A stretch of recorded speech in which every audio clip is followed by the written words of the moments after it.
Bueno, pues buenas tardes a todos y gracias por estar aquí. Ahora justo después de comer, pues a lo mejor no es la mejor hora.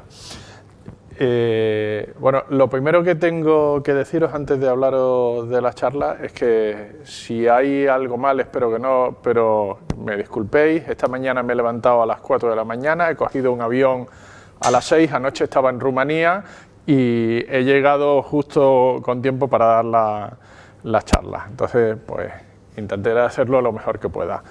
El título de la charla es ¿Cómo se estandariza un lenguaje de programación?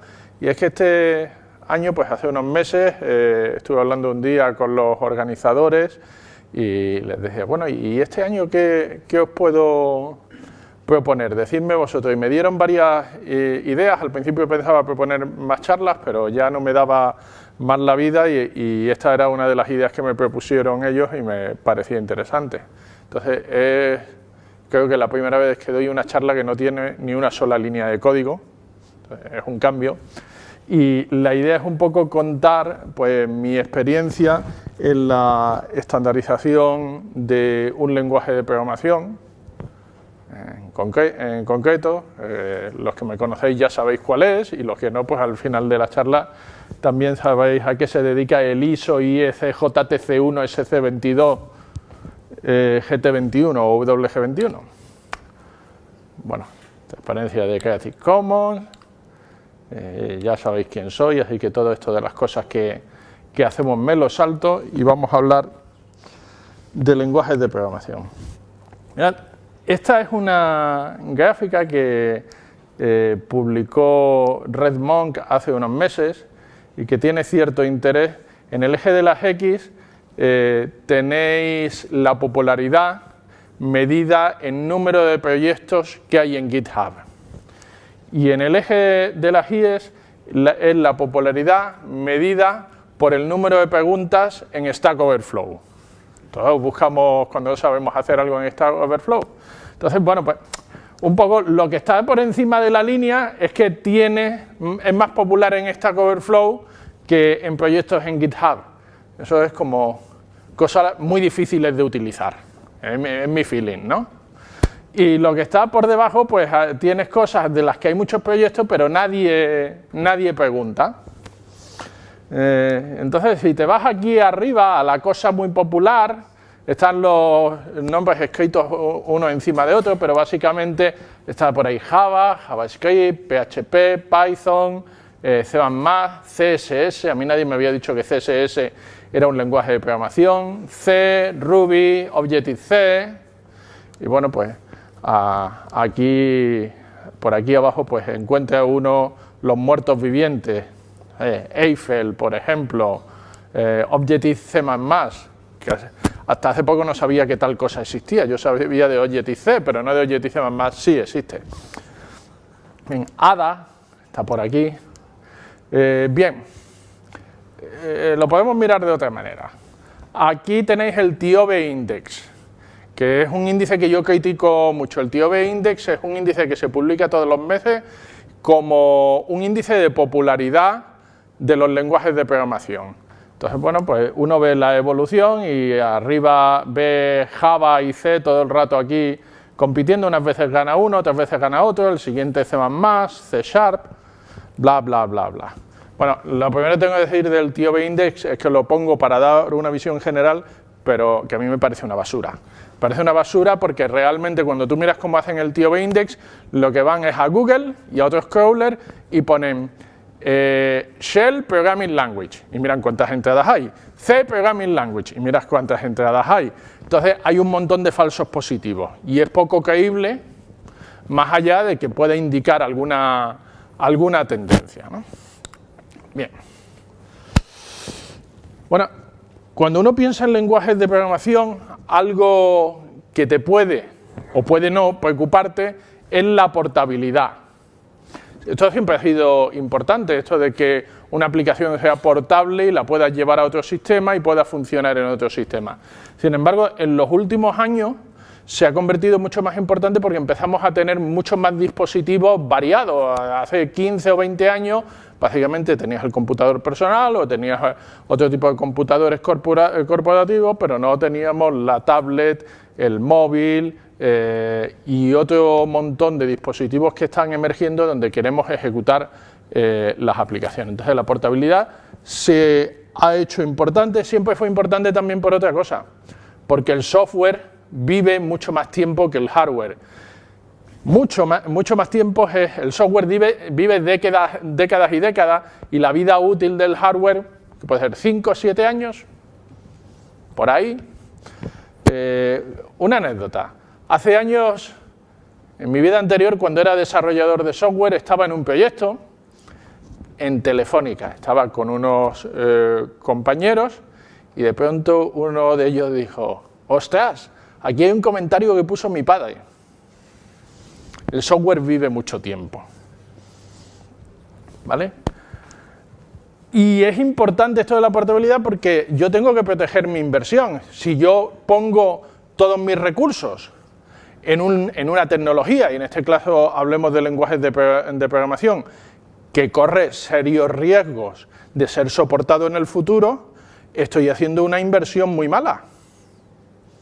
Y hay veces que ves desarrollos donde se ha hecho una mala elección de tecnologías y de lenguaje de programación y dejas de tener soporte.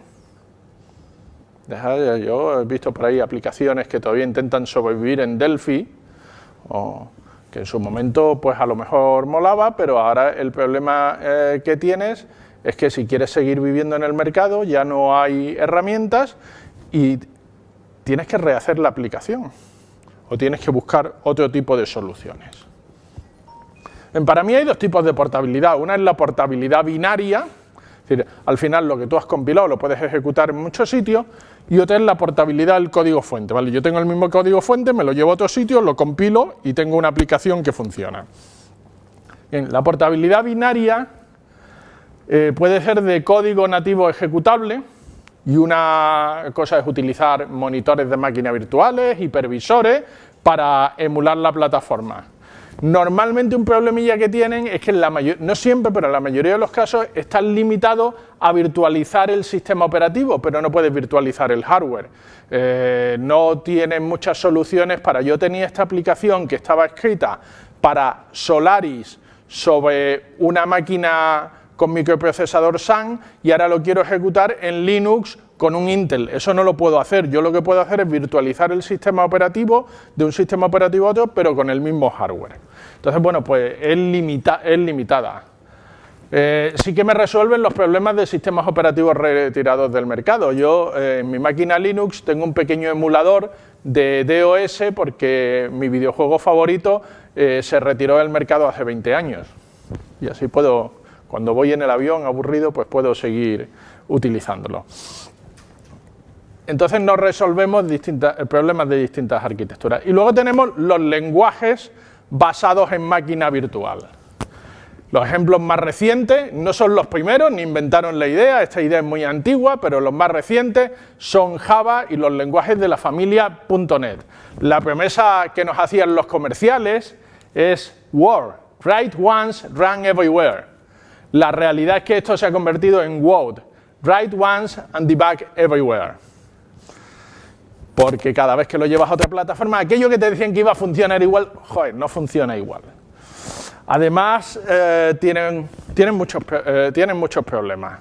Tiene mucho más problemas desde mi punto de vista Java que .NET, pero hoy no hemos venido a la guerra de los lenguajes, otro día podemos hacer la guerra de los lenguajes, pero un problema importante que tiene es la penalización en el rendimiento, que muchas veces puede no ser asumible dependiendo del tipo de aplicación que tenemos. Y los que me conocéis sabéis que repito mucho el mantra de que en el 2005 se congelaron la frecuencia de reloj de los procesadores y eso es para siempre.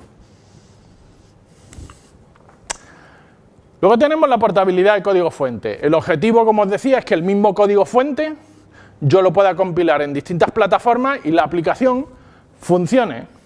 Bien, esto me hace necesario tener disponibilidad de herramientas de generación en las distintas plataformas. Por ejemplo, tener compiladores en las distintas plataformas del mismo lenguaje y que lo tengan definido el lenguaje exactamente igual. Normalmente aquí estoy eliminando la penalización de rendimiento porque estoy generando código nativo del microprocesador en el que voy a ejecutar. Pero, claro, hace falta definir claramente cómo es el lenguaje. Las reglas del lenguaje las tiene que definir algún actor. Y el proceso de desarrollo es verdad que se vuelve más costoso. Es decir, si la pregunta es ¿qué es más barato?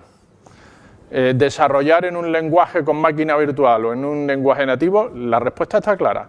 Es más barato desarrollar en un lenguaje basado en máquina virtual.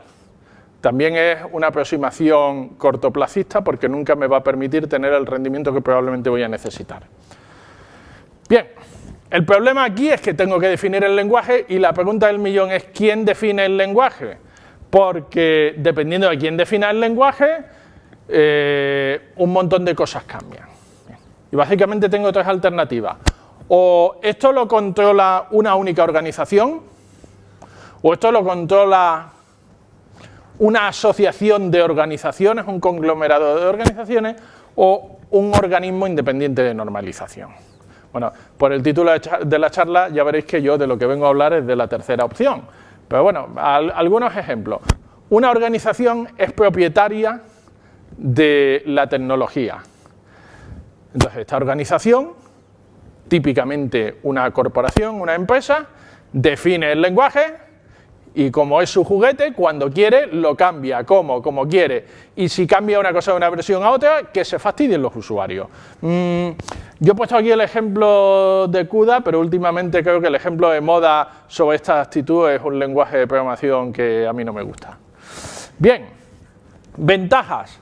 El proceso es ágil, porque como yo lo cambio cuando me da la gana y hago lo que me da la gana, pues es bastante ágil para responder a necesidades. Desventaja, puede haber cambios importantes entre versiones. Hemos visto en muchos de estos ejemplos en el que el control está en una única organización que estos cambios entre versiones no respetan la compatibilidad hacia atrás. Y esto es problemático. Hay otras veces también que el que esto lo controle una única organización tiene otro problema y es el cambio de control. Una cierta organización adquiere otra organización y cambia totalmente las reglas del juego. MySQL es un ejemplo. El difunto Solaris es otro ejemplo. Y una cosa que también es preocupante para mí como adoptador de la tecnología es que no hay competencia. No hay múltiples suministradores, por ejemplo, del compilador, entonces me tengo que aguantar con lo que hay. Otra opción es que haya un consorcio industrial, típicamente de varias empresas, que controlan la definición del producto. Entonces empieza a haber ya múltiples implementaciones. Un caso es, por ejemplo, OpenMP, OpenCL, que está muy de moda, es otro caso de esto, ¿no? Bien, ventaja. Competencia entre múltiples implementaciones, entonces pues ya empezarán a pelearse a ver quién lo implementa mejor porque pueden ganar más clientes. Y normalmente los productos son más estables porque tiene que haber acuerdo entre los distintos participantes. Inconvenientes. Pues que esto es un acuerdo normalmente entre fabricantes y el resto de actores que deberían participar, especialmente la comunidad de usuarios, es normalmente bastante ignorada. La tercera opción es que haya un organismo independiente de normalización que gestiona la definición del producto. ¿Vale? Entonces tienes variedad de implementaciones de la especificación. Ejemplos. Pues por no poner el mío favorito, pues tenéis aquí C, C#, aunque creáis que es una cosa de Microsoft, no es exactamente así y está definido por un estándar internacional, o el lenguaje Eiffel. Organismos más típicos, ISO, de International Standards Office, con oficina en Ginebra, la Comisión Electrotécnica Internacional, o ECMA, que es otro organismo de estandarización a nivel europeo. Ventaja, las implementaciones compiten en calidad, y esto es importante, en estos organismos se requiere que para que haya un comité que define la norma estén representados tres partes. Una son los fabricantes del producto, otras son que haya una cierta representación de la academia, normalmente suele ser bastante pequeña, y otra, y esta es probablemente lo más importante y lo que diferencia de los otros modelos, es que tiene obligatoriamente que haber representación de los usuarios del producto, en este caso los usuarios del lenguaje. Y tiene que haber un acuerdo entre productores y consumidores. Normalmente aquí conseguimos una alta estabilidad y compatibilidad hacia atrás. Es decir, que yo saco una nueva versión, pero no voy a fastidiar a los usuarios del producto de la versión anterior.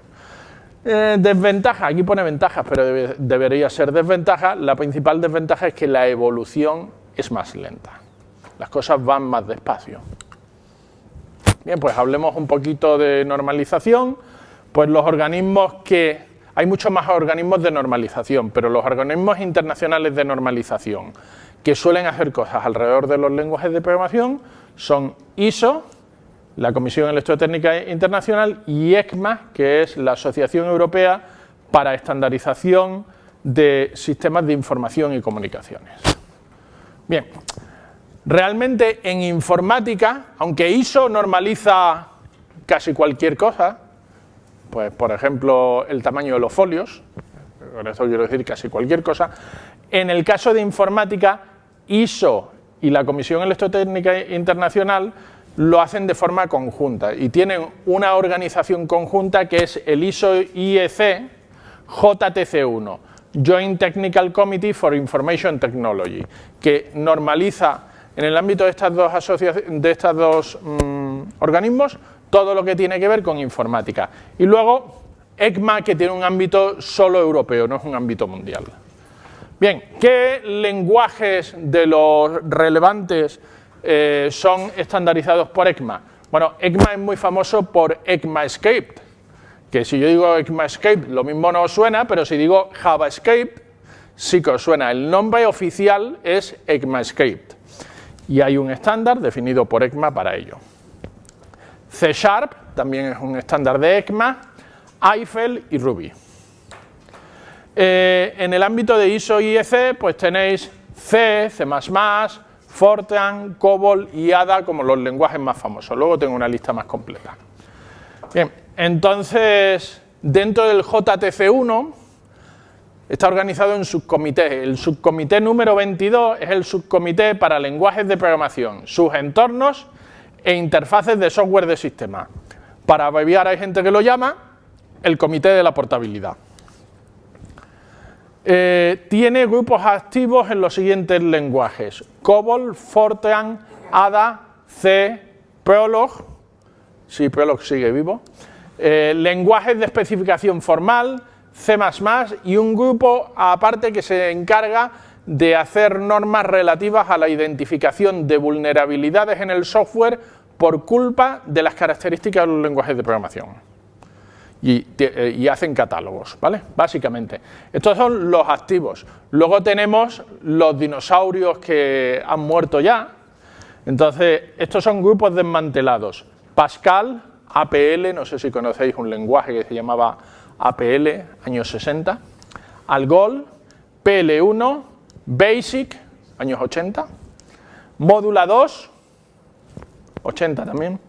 POSIX, Lisp, ESLisp es la versión de Lisp que se normalizó, y algunos que ya casi no me lo... Estos ya no me lo sabía ni yo, pero existieron alguna vez, los comités se cerraron hace mucho tiempo. El último de todos estos comités que sé que se ha cerrado, porque participé en la votación, fue en el desmantelamiento de Lisp por falta de interés. Entonces, pues los comités nacen, crecen y en algún momento mueren porque los lenguajes, tarde o temprano, llegan a caer en desuso. Es alucinante que estemos diciendo esto cuando muchos de los lenguajes que estamos utilizando hoy día se inventaron en los años 70 y 80, pero es así. Bien, ¿cómo funciona uno de estos subcomités? Bueno, ISO tiene definido que para cada subcomité un país puede ser miembro de dos tipos. Puede ser miembro P, y los miembros P son miembros con derecho a voto, y miembros O, que son países observadores, que no tienen derecho a voto. Entonces, en el caso del SC22, en el de los lenguajes, pues estos son los países con derecho a voto. Y estos son los países que están como observadores. ¿Vale? ¿Es el criterio del propio país? Sí, es el criterio del propio país y de su organismo normalizador. Los organismos normalizadores, en el caso de España, nuestro organismo normalizador es AENOR, tienen que hacer una contribución económica por cada subcomité en el que participa. Y hace esa contribución económica principalmente teniendo en cuenta el interés para el país de lo que se está normalizando, el beneficio que puede haber para la industria del país y si realmente hay personas activas en el país que puedan realmente contribuir a las normas. Más o menos. ¿Vale? Entonces, estos pueden participar, pero solo como observadores, reciben la información, pero no votan. Bien, el subcomité 22 tiene un espejo en España. Como decía, el organismo normalizador en España es AENOR, que es una asociación que tiene conferida por la legislación española la representación en los organismos internacionales de normalización, ¿vale? En ISO, en IEC, en CNELEC, en ECMA, ¿vale? Y entonces AENOR tiene un comité técnico que es el AEN-CTN 71, que es el Comité Técnico de Normalización en Tecnologías de la Información, que a su vez tiene subcomités. Entonces tiene su subcomité 22, que es un espejo del subcomité 22 a nivel internacional, ¿vale? Que se llama Subcomité de Lenguajes de Programación, bla, bla, bla, bla, bla, bla. El mismo nombre, simplemente traducido. Y este es el subcomité que en España presido yo. Bien, dentro de este subcomité tenemos espejos de algunos de los grupos de trabajo, no de todos los grupos de trabajo que hay en ISO, sino de aquellos donde pues, en España hay cierto interés, que son el lenguaje ADA, el Prolog, porque tenemos uno de los mayores expertos a nivel mundial de Prolog, es el profesor Manuel Hermenegildo, de la Universidad Politécnica de Madrid, C++, y también últimamente tenemos algo de actividad en vulnerabilidades. De los otros, pues no participamos, observamos, pero no hacemos una contribución directa. Bien. Yo, aunque presido el subcomité 22, mi principal actividad está vinculada al lenguaje C++, entonces lo que voy a hacer ahora es contaros un poco cómo es todo el funcionamiento basándome en mi experiencia en el caso del lenguaje C++, pero la mayoría de las cosas que os voy a contar ahora son trasladables al resto de grupos de trabajo. Bien. Pues habíamos llegado hasta subcomité, bajamos un nivel más y tenemos working group. Entonces, el subcomité 22 tiene muchos working group, bueno, aunque muchos, como hemos visto antes, ya están cerrados y hay algunos que están abiertos, ¿vale? Entonces, nosotros lo llamamos comité de C++, pero es mentira. Para ISO, formalmente, somos un working group dentro de un subcomité que pertenece a un comité. ¿Vale? En la práctica, el grupo es tan grande que funcionamos como un megacomité. Ahora veréis cuando empiece a daros detalles por qué. En nuestro ámbito de actuación son las normas relativas al lenguaje de programación C++. Básicamente definimos la norma del lenguaje y algunas especificaciones técnicas que acompañan al lenguaje. Bien, breve inciso sobre el origen del lenguaje. Bueno, si nosotros pensamos en la historia de los lenguajes de programación, nos vienen como los primeros Fortran y COBOL, que son las primeras instancias de algo que ahora está muy de moda llamar un DSL, un lenguaje de dominio específico. Pues Fortran no deja de ser un lenguaje de dominio específico para programación matemática. De hecho, Fortran significa Formula Translator. Y COBOL es un lenguaje de dominio específico para aplicaciones fundamentalmente contables originalmente y de gestión de negocios después. Bien. Luego de aquí se pasó a lenguajes que fuesen de propósito general, que valiesen lo mismo para lanzar un cohete a la luna que para hacer un programa de contabilidad. Simula fue de los primeros en la segunda mitad de los años 60, Simula 67 es de los primeros lenguajes que es de propósito general. Por otra parte, en los años 50, otra tendencia fue la de tener lenguajes que te permitiesen tener un mapping, una correspondencia directa con el hardware. Y entonces, pues aquí tenemos el ensamblador. Bien, entonces, ya sabéis, esto del ensamblador es una pesadilla, es de demasiado bajo nivel, y cuando tú intentas subir un poquito el nivel de abstracción, pero seguir pensando en tener mucho rendimiento, lo que te sale es una cosa que te sale en el año 71 y que se llama C. Bien, entonces tienes como dos mundos, ¿no? El mundo de la abstracción y el mundo del rendimiento. Bueno, pues eso es C++. C++ hereda por una parte las ideas de abstracción de datos y ser un lenguaje de alto nivel de propósito general y al mismo tiempo tener una buena abstracción del hardware para tener un buen rendimiento, ¿vale? Después de C++, Java es un heredero de C++, un mal heredero, pero un heredero, C# es otro, y de C++, del C++ original hemos tenido C++ 11, C++ 14 y próximamente C++ 17. ¿Quién usa C++? No me cabía más, tengo muchos más logos, pero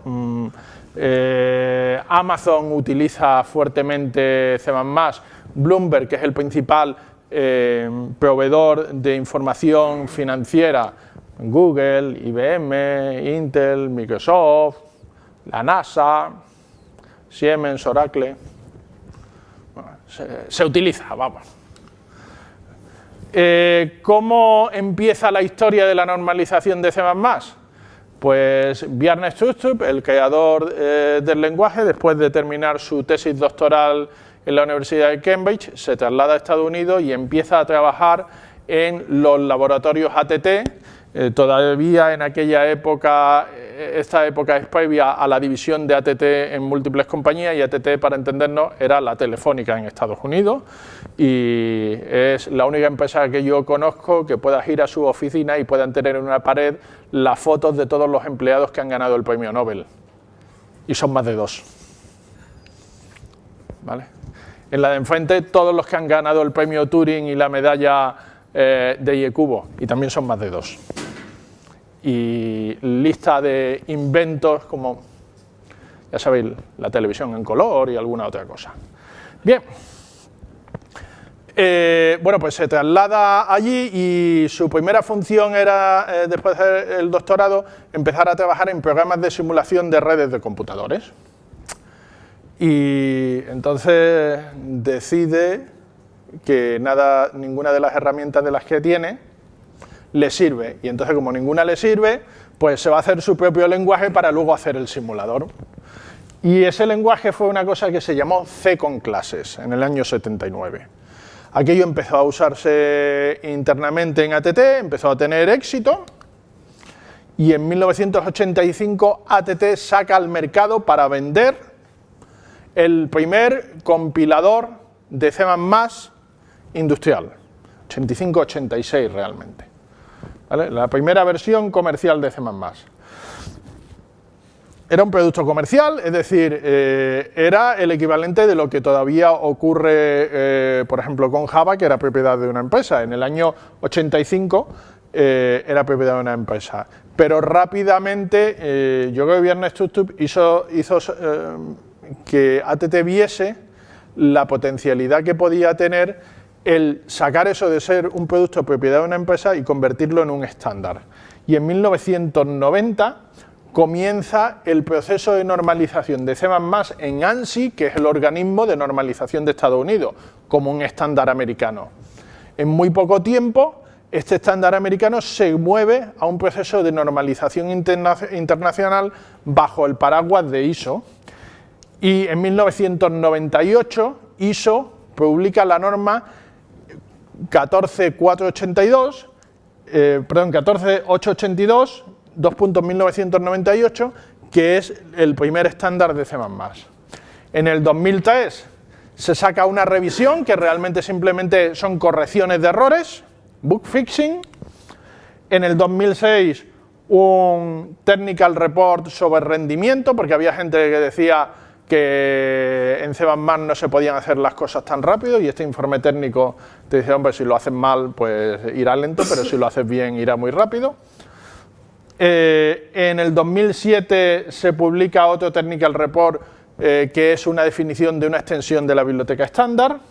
En el 2011 se publica C++ 2011. En el 2014 la siguiente versión.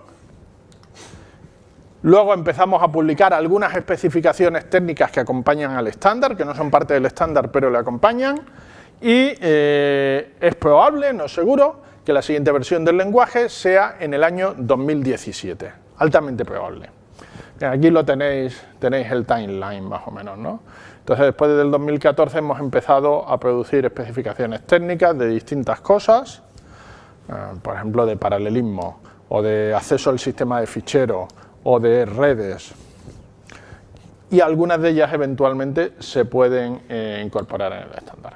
Bien. Aquí tenéis dos fotos, la de arriba es la foto del comité original en su primera reunión de 1990. Sí, ya lo sé, en 1990 ya existían cámaras de foto a color, pero la foto que tengo es en blanco y negro. Y esta foto es la que hicimos cuando en el año 2011, aquí en Madrid, aprobamos C++ 2011. Esta otra foto es de nuestra reunión para aprobar el estándar C++ 2014. No sé si os dais cuenta, pero cada vez aparece más gente en las fotos. Yo para la próxima vamos a necesitar cámara panorámica. Bien, bueno, ¿cómo es el comité? El comité es una organización de voluntarios. ¿Qué quiere decir? Pues que nadie por participar en el comité recibe ningún tipo de remuneración, ni siquiera el comité cubre los gastos de viaje o de desplazamiento de los miembros del comité. Es una organización de voluntarios que evidentemente trabajan para organizaciones y son las organizaciones las que se hacen cargo de estos gastos. Tiene una representación de la industria, la academia y los usuarios, más o menos en torno al 90-95% de los miembros son de organizaciones de Estados Unidos y luego hay una pequeña participación de algunos países de Europa. De Europa regularmente participan personas de Alemania, Reino Unido, Suiza, Finlandia y España. Y algunas veces también participa gente de Holanda y de Francia, aunque por un problema interno que no viene al caso, hay veces que aparecen pero no representan oficialmente a Francia. Pero esta es una larga historia para ser contada en otro momento. Bien, ahora somos unas 120 personas. Cuando tuvimos la reunión, por daros alguna métrica, cuando tuvimos la reunión anterior a la de Madrid, solíamos ser unos 50. En la reunión de Madrid fuimos 70 y ahora somos unas 120 personas. Realmente somos dos comités en paralelo. Uno es el comité internacional con un representante por cada país o una pequeña delegación, para ser exactos, por cada país, y otro es el comité de Estados Unidos de INCITS, que es ahora la organización de estandarización en Estados Unidos, que se reúnen en paralelo. Bueno, nos reunimos tan en paralelo que nos reunimos en la misma habitación en el mismo momento en el tiempo. Formalmente tenemos que hacer dos actas de reunión, pero estamos todos en la misma sala. ¿Por qué? Porque cuando tú tienes que el 90% de la gente son estadounidenses, es mucho más operativo que nos reunamos todos, que primero ellos se reúnan y luego tengamos una reunión burocrática. Entonces es mucho más operativo y lo que se busca aquí es ser lo más operativo posible. Bien, esta es la estructura del comité. Cuando yo me uní al comité, la mayoría de toda esta estructura no existía, pero ahora mismo para organizar el trabajo de 120 personas no hemos encontrado una manera más efectiva. Entonces, os recuerdo que el comité en teoría era un grupo de trabajo de un subcomité, pero hemos tenido que generar toda esta estructura, donde nosotros tenemos nuestros grupos de trabajo. Entonces nosotros nos autollamamos comité, aunque formalmente, legalmente no lo somos, y dentro tenemos 4 grupos de trabajo y a día de hoy 14 grupos de estudio. Los grupos de estudio se encargan de trabajar en temas muy específicos, ¿no? Tenemos uno de concurrencia, uno de módulos, si algún día nos desharemos de los includes y seremos muy felices, sistemas de ficheros, redes, memoria transaccional, procesamiento numérico, reflexión, conceptos, rangos. Esto es para interrogar, feature test es una característica para poder interrogar al compilador qué características tiene implementadas, bases de datos, comportamiento no definido, interacción persona-ordenador. Y el último y más reciente, el grupo de trabajo en videojuegos y software de baja latencia. Bueno, estos grupos de trabajo trabajan en temas específicos y cuando tienen algo maduro lo pasan al siguiente nivel, que son los grupos de trabajo de mayor nivel, que hay 4. El grupo core se encarga de la sintaxis del lenguaje, si queréis de la gramática del lenguaje y sus reglas asociadas. El grupo de biblioteca de la definición de la biblioteca. Como teníamos tanta carga de trabajo en la biblioteca, lo tuvimos que dividir en 2 subgrupos. Uno se encarga de hacer mantenimiento de las cosas que ya están en la biblioteca y el grupo de evolución de la biblioteca en añadir nuevas bibliotecas. Y luego tenemos el grupo de evolución, que es uno de los que yo más participo, que se encarga como de la consistencia general de todo. Entonces, normalmente cuando viene una idea, entra desde cualquiera de estos subgrupos, entra al grupo de evolución, que es donde se hace la dirección estratégica del lenguaje, y si ahí nos parece bien y tenemos un cierto consenso, pues ya decidimos si tiene que ir o bien al grupo del lenguaje o al grupo de la biblioteca para refinarlo hasta que se pueda plasmar en el documento. Y al final todo se tiene que aprobar en una sesión plenaria del comité donde sí están todos los miembros que hayan asistido a esa reunión. Con todo eso, al final lo que se consigue es un borrador. Es un borrador porque luego el voto oficial formal no lo pueden hacer los miembros del comité, sino que lo tienen que hacer los organismos normalizadores. Entonces, se envía a los organismos normalizadores de todos los miembros P, los que vayan a las reuniones y los que no vayan también. Que, por ejemplo, habéis visto antes que entre los miembros P del SC22 está Japón. Hace años que no veo ningún japonés en las reuniones, pero ellos reciben la documentación y ellos votan. Porque el voto formal es offline. ¿De acuerdo? Y si se aprueba en el SC22 y luego en el JTC1, se convierte en una norma, norma oficial, y entonces ISO la publica como una norma oficial en su catálogo de normas. Bien, ¿qué es el siguiente C++? Bueno, hay gente que dice que es la norma 14882 2001Z, porque teníamos 2011, 2014, bueno, pues X, Y, Z. La verdad es que ya esto fue desafortunado porque con el que ahora se llama 2011 era 2000X, porque iba a ser 2007, 2008, llegó el 2008, no estaba, llegó el 2009, no estaba, la gente se empezó a poner nerviosa, 2010, 2011. Entonces luego estuvimos mucho tiempo haciendo el chiste de, oye, es que no os habéis dado cuenta que la X era un dígito hexadecimal. Bien, es la siguiente versión del lenguaje, que intenta ser un lenguaje de programación de abstracciones ligeras en el sentido de que el rendimiento importa mucho. Va a contener muchas mejoras, pero cuidado, hay una cosa importante, no es lo mismo, es una cosa en la que me gusta insistir mucho, no es lo mismo diseñar un lenguaje desde cero que hacer evolucionar un lenguaje que ya existe, que según las últimas estimaciones tiene 4 millones de desarrolladores a nivel mundial, con miles de millones de líneas de código que están en producción, y si tú haces un cambio en el lenguaje, ese código puede dejar de compilar. Entonces, nosotros hacemos evolucionar el lenguaje, pero procurando que el código que ya existe siga funcionando, es decir, compatibilidad hacia atrás. Y eso complica muchísimo la evolución del lenguaje. Complica muchísimo la evolución del lenguaje porque no queremos perder a nuestros usuarios. Bien. Y esta es una de mis frases favoritas. si alguien dice que tiene un lenguaje de programación perfecto, o es un vendedor, o no tiene ni idea.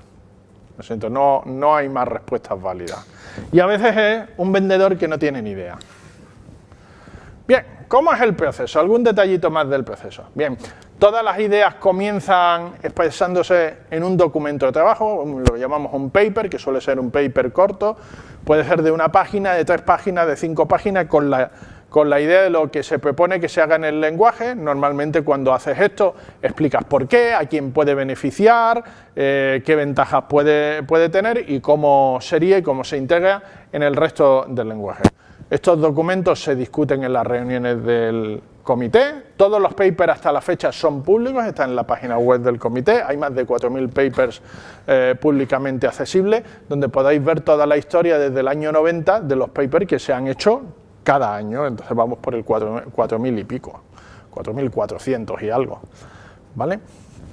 Entonces, reuniones, nos reunimos entre 2 y 3 veces al año, últimamente estamos en 3 veces al año, cada reunión es una reunión de 6 días. Un porcentaje importante de las reuniones suelen ser en Estados Unidos simplemente porque operativamente tenemos un porcentaje muy importante de los miembros en Estados Unidos.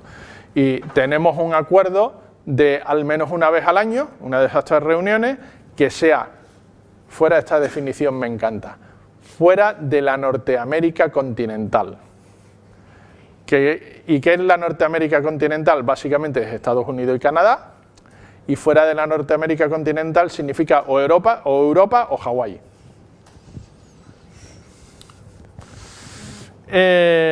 Entonces, si ya se ve que la idea es viable, pasa por los primeros grupos y luego, pues esto mola, esto está bien. ¿Cuál es el siguiente paso? Pues el siguiente paso es que se tienen que formalizar en una redacción. Cuando hablamos de una redacción es de algo que sea una lista de cambios, de adiciones y de eliminaciones y de modificaciones en el documento del estándar. El documento del borrador del estándar actualmente tiene algo más de 1.400 páginas. El estándar es difícil de leer, no es un manual de uso.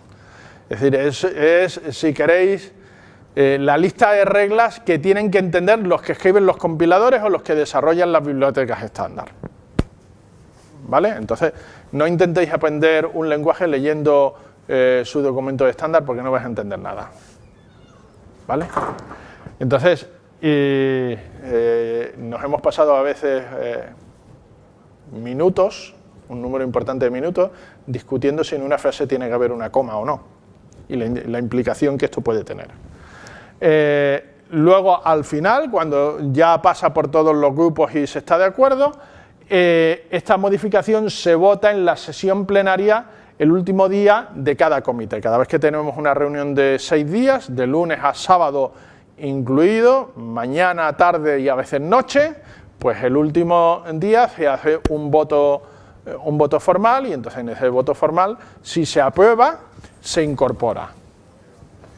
Aquí tenéis uno de estos votos. No es que esté haciendo la ola, es que ese día mi mano izquierda era España y mi mano derecha era Suiza, porque el de Suiza me pidió que le sustituyese.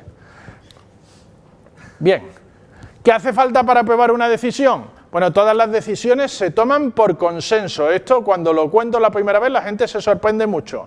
Esto no es el Parlamento, aquí no hay mayorías. Las mayorías no valen para nada, la mayoría simple no vale, la mayoría absoluta no vale, vale el consenso. Entonces, esto ya sé que es sorprendente, pero si tú realmente quieres hacer algo que luego se utilice, más vale que todos los actores estén de acuerdo. Bien. Luego podemos definir qué es consenso. Hombre, 110 contra 10 parece consenso, pero 2 tercios contra 1 tercio no es consenso.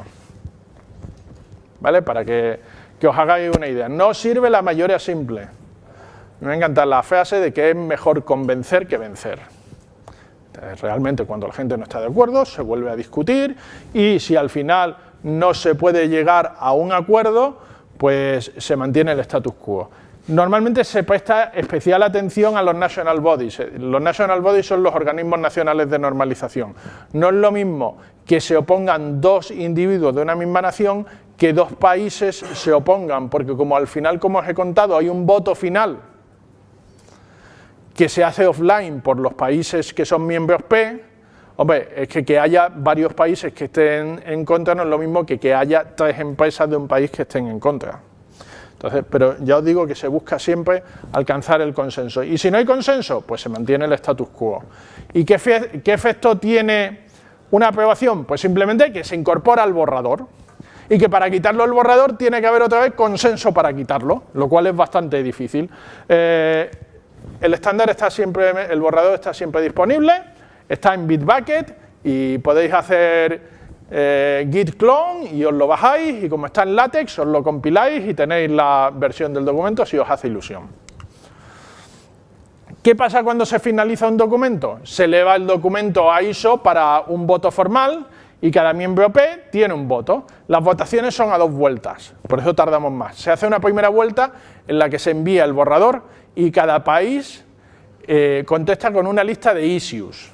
Es decir, por ejemplo, España no está de acuerdo y nuestra lista es en la página 3, esto no está completo y queremos que se complete de esta manera. A este documento le falta una lista de cambios, unos son editoriales, que son cambios menores, y otras son objeciones técnicas. Después el comité se reúne y tiene que contestar, no tiene por qué hacer caso, pero sí contestar y resolver razonadamente todas las objeciones de todos los miembros P. Después de esto se hace un nuevo documento y este nuevo documento se vuelve a votar, ya es un voto sí o no. Y se tiene que aprobar por al menos un 75% de los votos válidamente emitidos por países que sean miembros P. Bien, voy a saltar, porque vamos justo de tiempo, algunas notas que tenía sobre cómo creo que va a hacer C++17 y vamos a pasar a mis conclusiones y lo mismo pues nos queda algo de tiempo para alguna pregunta o curiosidad que podáis tener. Bueno, pues mis ideas básicas es que la portabilidad de lenguajes es un camino realmente a la protección de la inversión y a que de pronto no me desaparezca el producto del que depende toda mi actividad de desarrollo de software, que hay diferentes alternativas en la portabilidad de código fuente, y una de ellas, que creo que es importante, son los lenguajes normalizados, porque no dependen de una única organización. Luego, dentro de la actividad de normalización internacional, los lenguajes normalizados están dentro del subcomité 22. C++ ha seguido un proceso muy largo de normalización desde el año 86.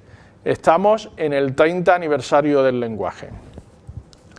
Es muy importante para mí el hecho de que en los estándares internacionales las decisiones se toman por consenso y eso tiene una ventaja y un inconveniente. La ventaja es que estos lenguajes son muy estables y son confiables en el sentido de que no voy a ver movimientos bruscos y cambios inesperados que pongan en riesgo un desarrollo de software a largo plazo. Y esto es una ventaja. El inconveniente es que a veces se mueven de una forma más lenta. Pero en general la industria, sobre todo las industrias que invierten a muy largo plazo en el software, suelen preferir este tipo de lenguajes. Y la razón por la que si yo invierto a muy largo plazo un software que tiene que vivir 30 años o 40 años, pues yo no lo haría con un lenguaje que salió hace 2 años y que no sé si va a sobrevivir. Y por otra parte me gustaría también enfatizar, ya lo he dicho, el hecho de que hacer evolucionar un lenguaje con millones de desarrolladores y con miles de millones de líneas de código en producción no es lo mismo que diseñar un lenguaje desde cero, ¿no? Entonces, hace, por ejemplo, algunos años surgió un lenguaje de programación que básicamente intentaba ser como C++, si C++ no tuviese que ser compatible hacia atrás con C. Ese lenguaje se llama D. Y todo el mundo decía, no, D va a acabar con C++. Y la verdad, yo he visto el lenguaje y a mí me parece que tiene un diseño espectacular. Está muy bien, pero no es compatible hacia atrás. Resultado, del mercado. ¿Vosotros habíais oído hablar de D? El mercado tampoco. ¿Vale? Entonces creo que esto también es importante. Y bueno, pues con esto termino. Muchas gracias por aguantar mi rollo y ahora pues si queréis hacer preguntas, pues me encantaría contestar. ¿Qué opinas de las asociaciones que hacen ciertas implementaciones de los lenguajes? Por ejemplo, Microsoft y New pues siempre añaden como extensiones y incluso cosas que no son compatibles con el estándar. Sí, sí. Pues tengo múltiples opiniones al respecto, ¿no? Por una parte, yo lo que intento como desarrollador es no usarlas, porque la parte de mi código que utiliza una de estas extensiones es una parte que no es portable. Dicho lo cual, a veces es necesario utilizarlas. Y si están ahí es porque a veces son... Te voy a poner un ejemplo. En GCC tienes una extensión para marcar una comprobación, un if como likely o unlikely y darle una pista al predictor de saltos. Y con eso vas a generar un código más eficiente. Hombre, pues yo en mi código no lo utilizo, pero si tú echas un vistazo al kernel del sistema operativo, hay puntos críticos donde hacer eso te da una ventaja y a veces tienes que utilizarlo, pero siempre aislando mucho el código. Y hay otras extensiones que son más discutibles. Por ejemplo, la extensión CLI de Microsoft es más discutible. No sé si he contestado. Sí. ¿Alguna pregunta más? Yo quería que tenía una pregunta, una aclaración y un comentario. La pregunta es, la distribución, has dicho que participan tanto productores de software como universidades como usuarios, ¿no? Pero la distribución entre las tres partes, ¿cómo sería? Pues las distribuciones de las tres partes es, la parte más grande son los fabricantes de compiladores, están representados todos, Intel, Microsoft, Oracle, hay gente a través de Red Hat, de GCC, hay gente a través de un par de compañías que trabajan en CLang y algunos otros compiladores. Luego tenemos otras herramientas de desarrollo de software que también están presentes, gente que hace herramientas de validación, suite de validación y cosas por el estilo. Luego la industria de usuarios empieza a tener más representación, típicamente estaba por debajo de la representación que debería tener, pero últimamente ha ganado y tenemos representación de distintos sectores. Pues el sector de la tecnología informática tenemos, por ejemplo, a gente de Google que participa porque ellos son usuarios de C++, o el sector financiero, pues me vienen a la cabeza ahora mismo los nombres de Bloomberg o de Morgan Stanley, y así con muchos distintos sectores. Y luego lo que está mínimamente representado es la academia, a lo mejor de los 120 habrá 4 o 5 académicos. Vale, una aclaración es, me parece ver que de Sudamérica no hay representación. Ahora hemos empezado a tener muy recientemente un participante de Argentina. Y es el único país de Latinoamérica del que yo he visto alguna vez a alguien participar. El comentario sería que los japoneses votarán que sí, ¿no? No, los japoneses unas veces que sí, otras veces que no, tienen bastante criterio técnico, pero por ejemplo hay una cosa bastante interesante y es que recibimos en la votación de primera vuelta, normalmente recibimos un feedback muy detallado, casi página por página han desmenuzado el estándar y se dan cuenta de un montón de cosas que muchas veces son pequeños errores que se cometen. Y luego en la votación final, pues unas veces votan que sí y otras veces no. La gente se espera que vote con criterio técnico. Esto no es una cosa de lobbies. ¿Contestado? Sí, sí, sí. ¿Alguna pregunta más? Bueno, yo voy a estar por aquí, si queréis luego nos vemos. Gracias.